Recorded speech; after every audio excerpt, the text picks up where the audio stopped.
What's up, softball fans? Braden Soprano here, Adam Paul, otherwise known as East County Preps, East County Sports, the guru of all softball is what I've been informed with. So we're out here at Kit Carson Park, big opening tournament to start the year off basically here in girls softball in San Diego. Adam, you've been here for every game so far, or every day so far. Give us a little recap, what you've seen, surprises, certain things that have stuck out to you. Well, I appreciate you taking the time, having me involved here this year. This week has been interesting with San Marcos not here, so it's kind of one less of the top teams here in San Diego. Big surprise has been the Chieftains of Claremont. They had an okay season last year. This year they are supposed to be okay again, but they shut out Santana. Them and the Cathedral, I noticed, are pretty much the only undefeated teams so far in this tournament. Everybody else is like 2-1 or 1-2. Granite Hills lost the other night to Chaparral, which was kind of a shocker to me. Surprised, a little upset there. Just teams. There's no real dominant team other than Cathedral, really.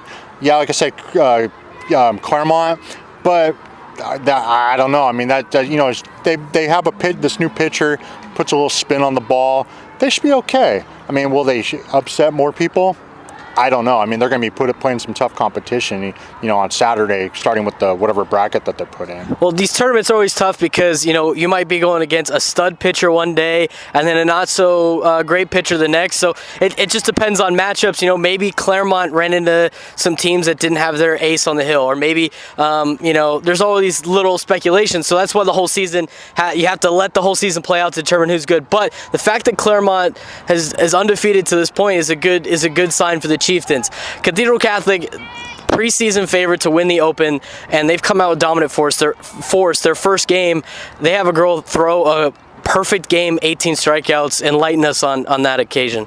Now you would know, is her name pronounced Faremo, or is it Faremo? I'm pretty sure it's Faremo, but okay. We're going to have to double check. Okay, so Megan Faremo, she's, 6 feet tall, big, bulky gal. I've seen her all 4 years. Super athlete. I've been told she's going to UCLA for multiple sports, volleyball and softball is what the report I heard. So all around great athlete. But I believe she's just going to concentrate on softball from what I heard the other day. But that's another story. The other day against Olympian, she threw a perfect game, 18 strikeouts, no hitter, no walks, nothing. 1-0 was the final. 1-0 was the final of Cathedral. The Olympian pitcher matched Megan pitch for pitch. It was there was a couple base hits by Cathedral that scored the only run of pretty much of the game. They took advantage of the opportunity. Hits pretty much were a premium. Because and at the end of the game, it was just amazing. It was like everybody here was just blown away. I was telling a couple of the other guys, a couple of the other coaches who were asking me about it, and I said, even Carlos from SoCal Sidelines I said to him, if Nolan Ryan had a sister who pitched, she would be his sister. That's how dominating it was. I haven't personally seen a dominating performance like that since Delaney Gorley pitched at El Cap almost 20 years ago.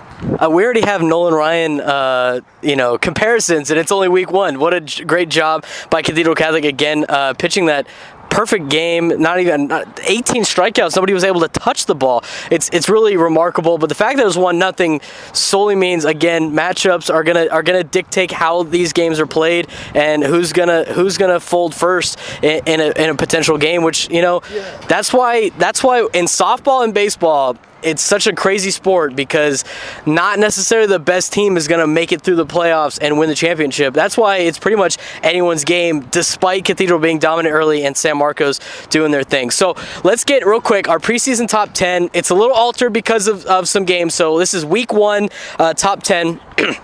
Start from the top, Cathedral and San Marcos. What can we say about these teams? Can we talk about these teams any more than we need to? Or I mean, it's how in football everybody here in San Diego was waiting for Mission Hills and Helix for that matchup to come together in the Open Division final. Well, in my honest opinion, and from talking to other experts, our colleagues, even Carlos from SoCal Sidelines, if that matchup doesn't happen in the Open Division Championship, it's going to be a pretty big disappointment for the playoffs here in San Diego, for softball fans in general, because I feel that matchup, it will bring the energy, and you'll have a big crowd at UCSD when and if that game does occur. Those are the top two teams. Those are teams you got to watch the entire year. I mean, if like we talked about Megan going to UCLA, Faramo going to UCLA. San Marcos has Peyton Tidd, who has a full ride to Notre Dame, of all places. That's a heck of a school, and she's a beast in her own right. She's not 6 feet 6'1", but she's got movement on her ball, on her rise ball. She throws 60 plus miles an hour. I mean, her dad, Steve Tidd, the coach, he's been there for a while, and she's been there now 4 years, and every year they've come so close. They won the Division I championship 3 years ago, my very first year covering softball for East County, and they were pretty dominant back then. But if, like I said, if it doesn't happen, it's going to be pretty disappointing to a lot of softball fans. But like you said, it's all about the matchups in the playoffs, and who knows, somebody might get a lucky break or two off them. Yeah, you never know. It's a key bunt here or there. It's just the way the ball bounces in this game is so bizarre, and we see new things all the time. You never know. But that is the matchup that everybody wants to see here in San Diego. That doesn't mean it's written off, because those are the top two teams, but there's a lot of teams gunning for them, everyone talks about the private schools and everything about how dominant they are, but take some time. San Marcos, again, this is my third sport doing a podcast, and San Marcos is again in the top 10. They seem to be in the top 10 in every sport.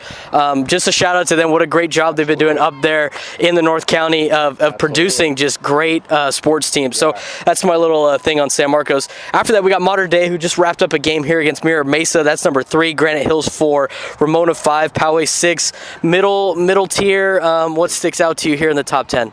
The fact that Mater Dei, a lot of these teams, that they just coming to their own this year. Mater Dei, has had the really good pitching the last couple years. They had a girl a couple years ago, Sarah White, who went to Notre Dame. Who also went to Notre Dame. And they do really well. They'll probably be the next team to go up against both Cathedral and San Marcos. If there's a team to thwart them or thwart the plans of the so-called controllers of who everybody wants, it would be Mater Dei. Talking about Mater Dei, I was at a coach's clinic not too long ago, and catching up with the football coaches at Mater Dei, told them I was covering softball, and they said, well, it sounds like you'll be at our school a lot because our girls are the best at softball. So shout out to everyone down there at Mater Dei knows that the King of the South Bay potentially is Mater Dei. Yeah, so they got multiple Division I players. They have a girl that's supposedly, I guess, going to Oklahoma. I mean, it's amazing what he does there. Big expectations down there in the South Bay. So let's get down to it. The bottom part of our top 10, Santana, Bonita Vista, Eastlake, Torrey Pines. Some of these teams have been starting off pretty strong so far in the season. What can you say about these 4 teams? Bonita Vista with minus Coach Carlson, who was there for quite a long time, quite many years, and of course they graduated the likes of Aaliyah Jordan a couple years ago.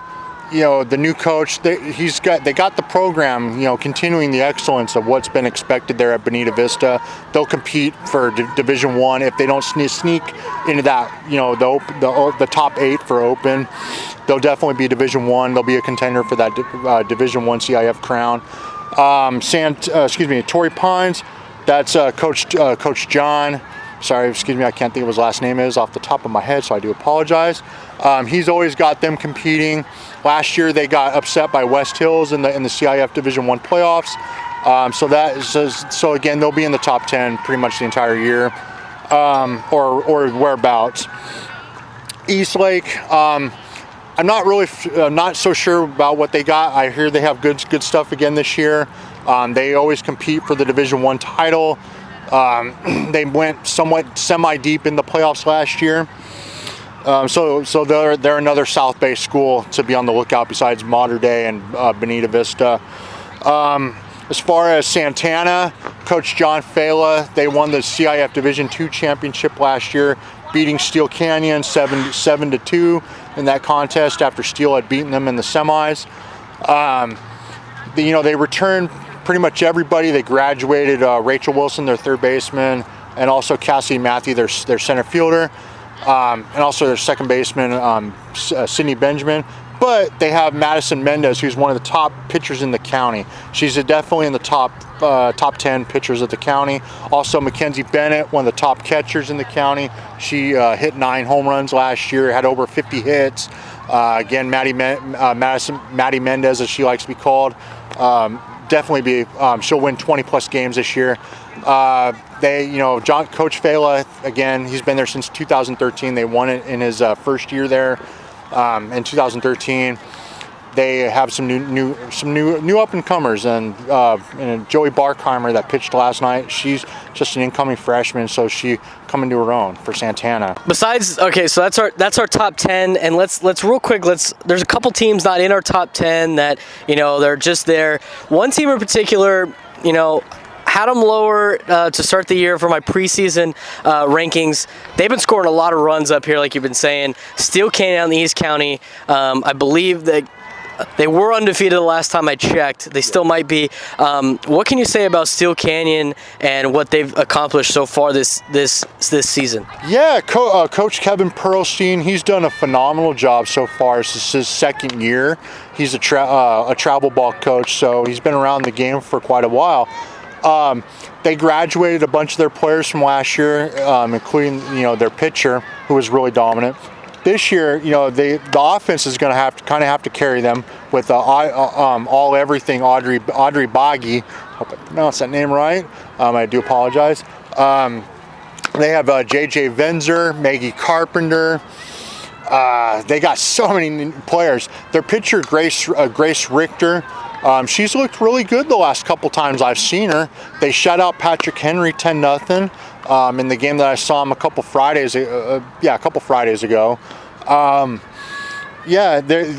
what I've been told, even Coach Perlstein said this. They're gonna have to score runs because they play in one of the toughest leagues here in San Diego, in the Grossmont Hills League with West Hill, Santana, Granite, and so forth.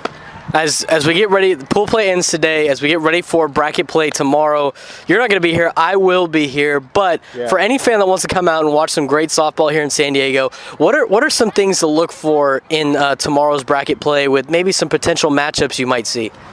I haven't had a chance to 100% check up the potential matchups, but if obviously Cathedral is going to be the favorite for the toughest bracket, which I believe is the platinum bracket. The platinum bracket. Yeah, they'll be the favorite to obviously win that. Granite Hills will be a contender. I think they'll make the gold bracket because they're 2-1. I believe they'll make the gold bracket, so they'll be a contender for that one.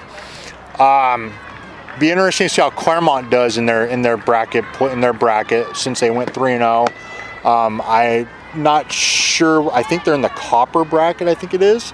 I'd have to check on that because, like I said, I haven't had a 100% chance to look at everything. But Santana will contend.